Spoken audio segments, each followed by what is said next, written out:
Hey guys, this is Gene Jensen, and today I want to show you the things that I do to save money in the long run on high quality fishing line.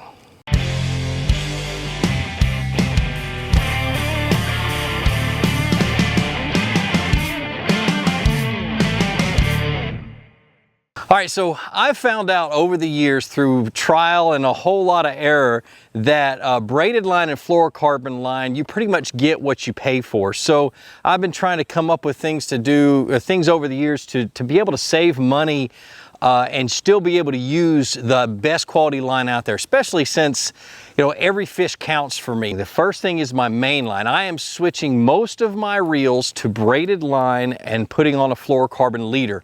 So how do I do that and still save money? Fluorocarbon's expensive, braid is expensive.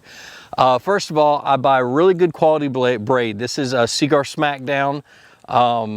It's one of the best, smoothest braids that I've found so far. All right, you got to notice on the box, you get 150 yards per spool on most filler spools. That's enough to do one reel if you're not careful, but if you're really careful, you can get 2 reels out of 150 yards, and I'm going to show you how. All right, so the first thing you got to do is you've got to split the spool in half. 75 yards is plenty of main line to put on a fishing reel.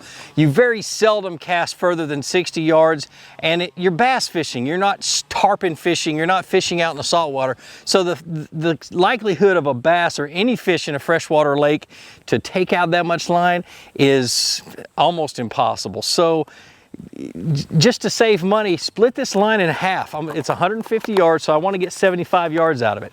I can use a line counter, but to be honest with you, with smooth braid or any kind of braid, I really don't trust a line counter. So I'm going to do it the hard way. What I'm going to do is I'm going to find the middle, and I'm going to take it, and I've got this nice little limb right here on this cherry tree. You can use anything to wrap it around. I like, you know, something round that's not going to mess the line up too much. Just run it around the cherry tree, and I go for a walk.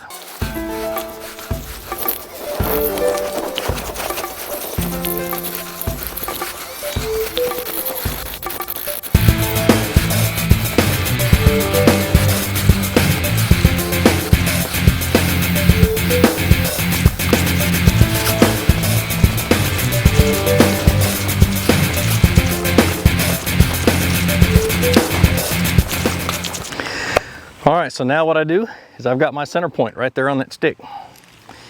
Let's pop it off and cut it. So I've got 75 yards, 2 75-yard pieces of 30-pound test braid. And I can now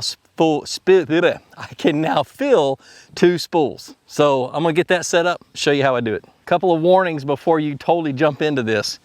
Put all pets away. I promise you, if you have your dog or your cat out, they're going to get into the line and they're going to mess it up. And make sure you have plenty of room. And, you know, you can find the room. Go to a field. Go anywhere else.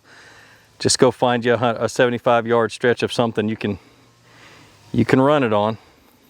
Now, the next thing is backing. Put a good thick layer of monofilament, some type of a cheap line as backing. And the difficult part about this whole process is finding out exactly how much backing you need to put on your reel before you put 75 yards of braid on. I've got it just about figured out that it's half of this spool, maybe a little bit more than half. I'm not too picky about having a completely full spool most of the time. Just because I'm not, I could care less, but I do want to have it mostly full. So about half of this spool of what I've got on here is copolymer. So, and then your connecting knot. There's 3 different knots that I'd tie: an Alberto knot, a blood knot, or an FG knot. And I'm just going to tie a blood knot because it's easy to tie, and you really don't have to worry too much about a fish pulling it out and breaking this one off. It's just to connect these 2 lines. All right, so the blood knot, I've been tying it for so long and it's so hard to explain, and I know I don't have the lighting for this, but you basically wrap your line around each other 8 to 10 times.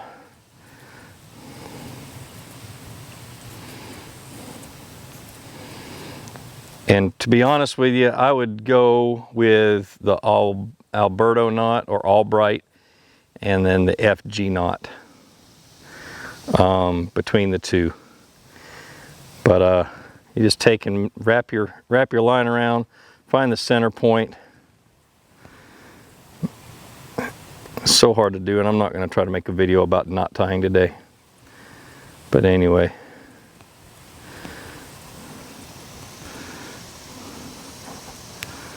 Find about the center point. Put one tag in through one way of that loop. One tag in the other way. Try not to go cross-eyed doing it. Pull everything tight.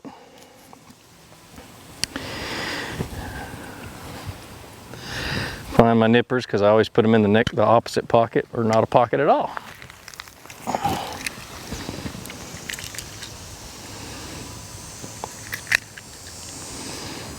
All right, clip it off real close. I just realized I forgot to put it around the guide in the rod. Oh well, we'll deal with it. Run it through one of the guides. Don't do what I just did. But anyway, so another reason I keep pulling that line out is I want it to be as level as I possibly can before I start pulling that braid on. Okay, so basically all I'm doing now is just putting the braid on the reel, holding some tension.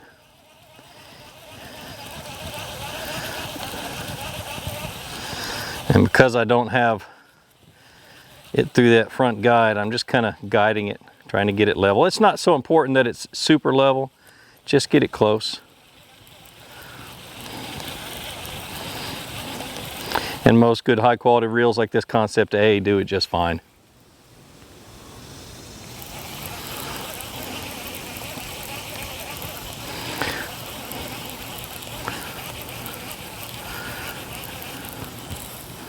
And there you go. 75 yards. I go grab another spool. I'll do it to that one. Have two spools of 30 pound test braid out of one filler spool. And now I'm going to show you how to make this stuff last forever. Well, not forever, but a couple of years. All right, so let me talk about a few things that I do to make braided line last longer.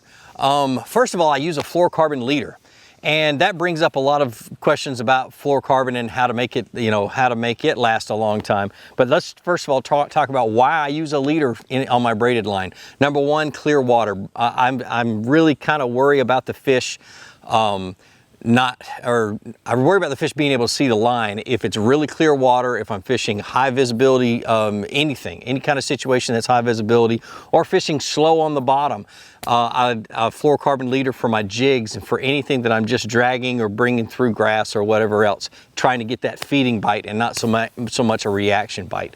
A reaction bite bait, like a flipping bait, punching down into grass and things like that, like I've been doing the last few weeks, really doesn't matter. They don't get a good enough time to be able to react to, oh no, there's line there, or there's something not right.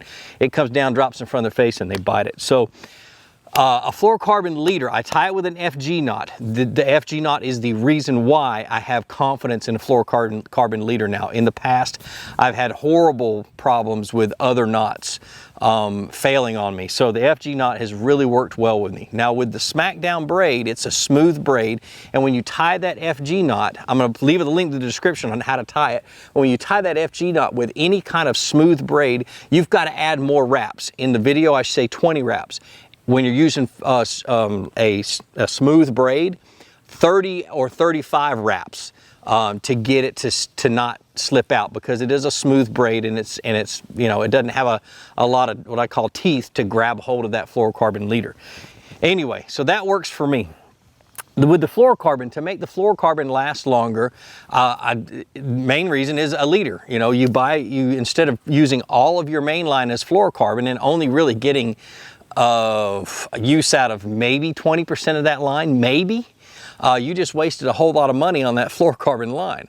So I just feel like if you go with a leader, then you can make that fluorocarbon line last 2-3 years if you take good care of it. And the way you make your line lasts longer is one, you store it correctly. Cool, dry place, up in a closet somewhere. Number two is I have been using for 12 to 13 years, maybe even 14 years, been using KVD line and lure. It's called line and lure. It's a spray line treatment that gives a UV protectant to the line, and it's the best on the market. I've tried all the other ones. It's water-based, so it doesn't have that oil and greasy stuff, and it doesn't soften the outer shell of your line. So KVD line and lure, I'm not sponsored by them. I've never been sponsored by them. I do know the owner, but I haven't talked to him in years, and it's still the best stuff out on the market. All right, so a braided line, what I do is I recycle, not, you know, turn it in and let somebody else do it for me.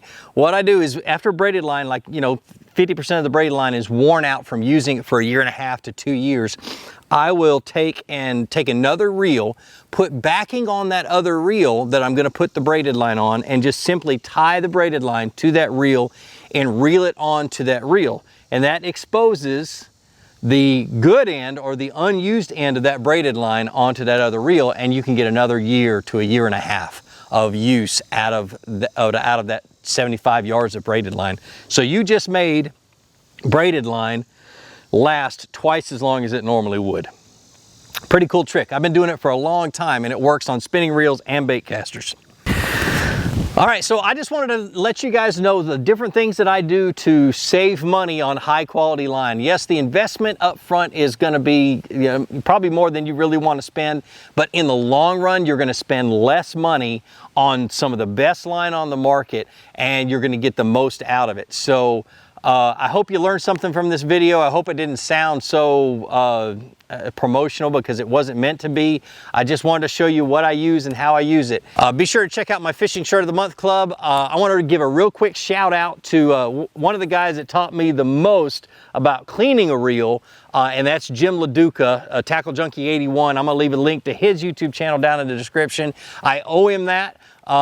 He's been a good friend of mine for a couple of years, and he needed that shout out. One more thing. Oh, I just got a text from my jig company, Seabird Outdoors. Mike texted me. He said, let people know I'm running a 15% off sale. Use code FM15, and the last day is September the 7th. So it's I guess it's a Labor Day sale, which is pretty cool. I think that's it. Oh, be sure to subscribe to my channel. Why am I having such a hard time with this last little bit? Anyway, be sure to subscribe to my channel. Be sure to introduce somebody to fishing. Introduce them to my channel. Let me help you teach them how to fish. More importantly, get out on the water, go out and catch some fish, and have a great day. Whoo! So bad Packer's asleep.